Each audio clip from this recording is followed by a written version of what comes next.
Mécanisme de protection efficace des lanceurs d'alerte, outil essentiel dans la lutte contre la corruption. C'est sur ce thème que l'Union africaine a célébré le 11 juillet 2024 la 8e journée africaine de lutte contre la corruption. En République du Congo, le président de la haute autorité de lutte contre la corruption, Emmanuel Olita Ondongo, a rendu publique une déclaration dans laquelle il a souligné l'importance aussi bien de la dénonciation dans la lutte contre la corruption que celle de la protection des lanceurs d'alerte. En effet, la Convention de l'Union africaine sur la prévention et la lutte contre la corruption reconnaît que la dénonciation est un outil essentiel pour lutter contre la corruption. Et l'article 5, en son 5e paragraphe, oblige les États partis à adopter des mesures législatives et autres pour protéger les lanceurs d'alerte ainsi que les témoins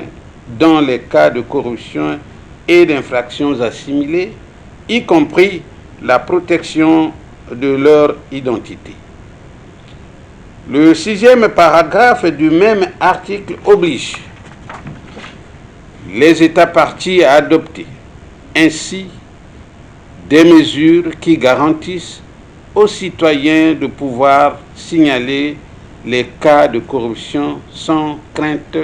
de représailles.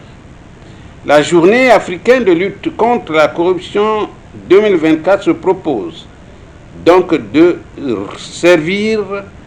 de plateforme pour souligner l'importance que revêt la dénonciation dans la lutte contre la corruption et offre également aux parties prenantes un espace de réflexion sur les défis,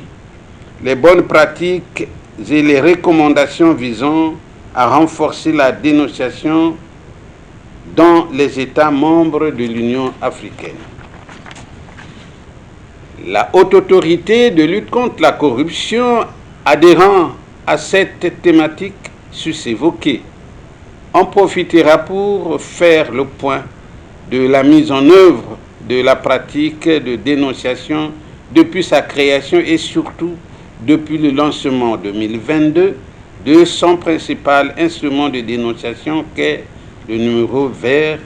le 1023. Bilan de la dénonciation en ce jour au Congo, l'adhésion aux mécanismes mis en place, l'amélioration de la pratique de la dénonciation, telles sont entre autres problématiques posées par le thème de la 8e journée africaine de lutte contre la corruption, selon la déclaration d'Emmanuel Olita Ondongo. Telles sont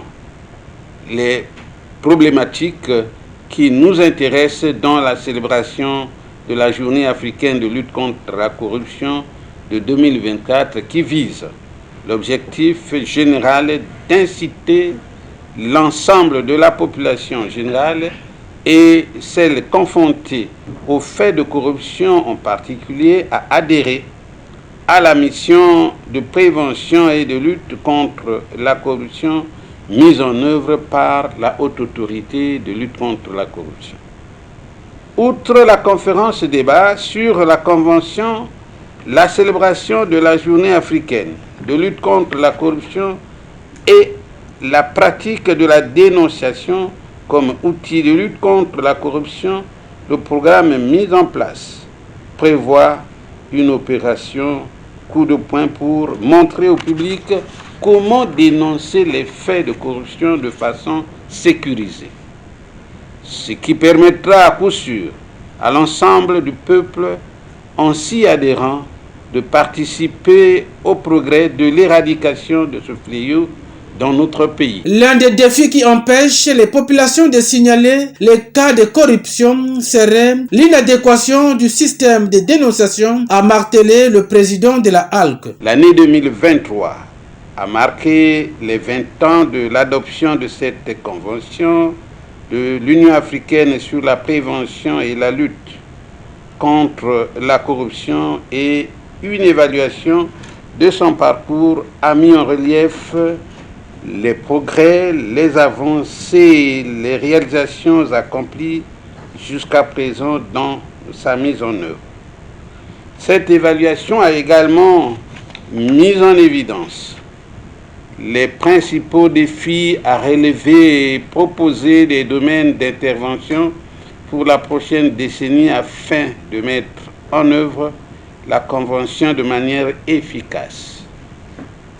L'un des défis qui a été identifié est l'inadéquation du système de dénonciation qui empêche les citoyens de signaler les cas de corruption, de tirer la sonnette d'alarme permettant